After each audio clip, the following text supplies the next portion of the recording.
Two officials at the Matlosane local municipality in Klerksdorp in the northwest have been arrested for alleged corruption. Northwest Police say the two worked in the licensing department. It says they'd solicited a 9,000 rand bribe from a woman who had tended to administrate the parking meters to put her through to the next round of adjudication.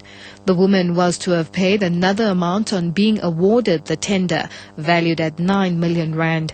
However, she reported the matter to the police. A trap was set and the two men were arrested when she paid them 5,000 rand.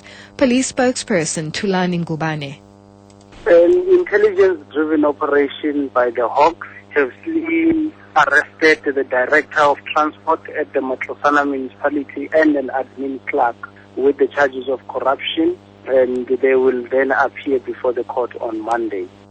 Gauteng Premier Nomvula Mokonyane says every department in the province will appoint a disability manager to ensure that programs and decisions taken involve people with disabilities.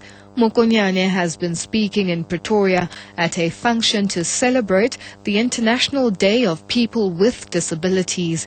She has also renewed the provincial government's commitment to ensure that 3 out of every 10 houses that they build are accessible to people with disabilities. 5% of all procurement that the provincial government does will also go to companies that people with disabilities own. Mokonyane explains.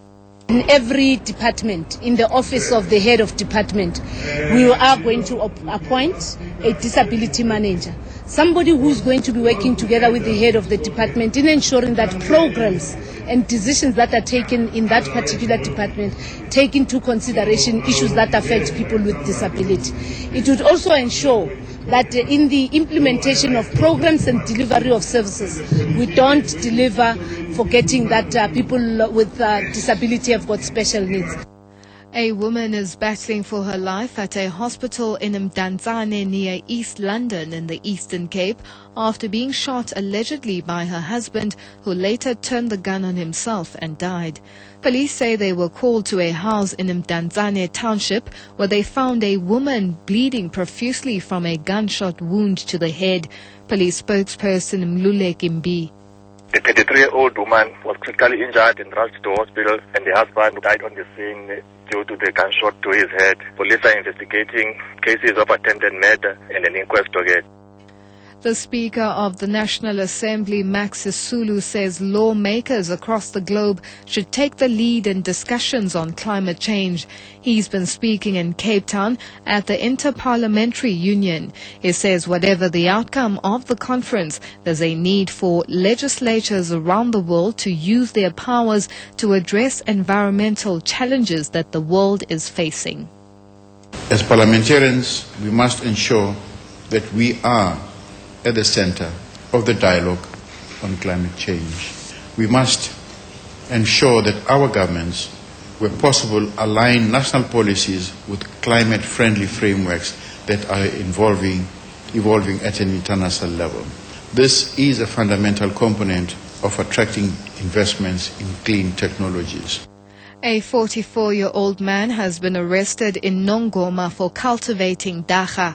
KwaZulu-Natal police spokesperson Thulani Zwane says the police were on crime prevention duty when they came across a plantation of dagga next to a homestead in Bethani ward. It says more than 100 dagga trees were uprooted and confiscated. The suspect will appear in the Nongoma Magistrates Court on Monday. And finally, on international news, French customs officials have discovered 346 kilograms of cocaine with a black market value of more than 200 million rand in a cocoa container in the northern port city of Le Havre. Officials say the drugs were found in the container, which was shipped from the Dominican Republic. They say the shipper and the container's recipient have denied knowing that the drugs were in the container. France has already confiscated 36 tons of black market drugs this year with a street value of 5.2 billion rand.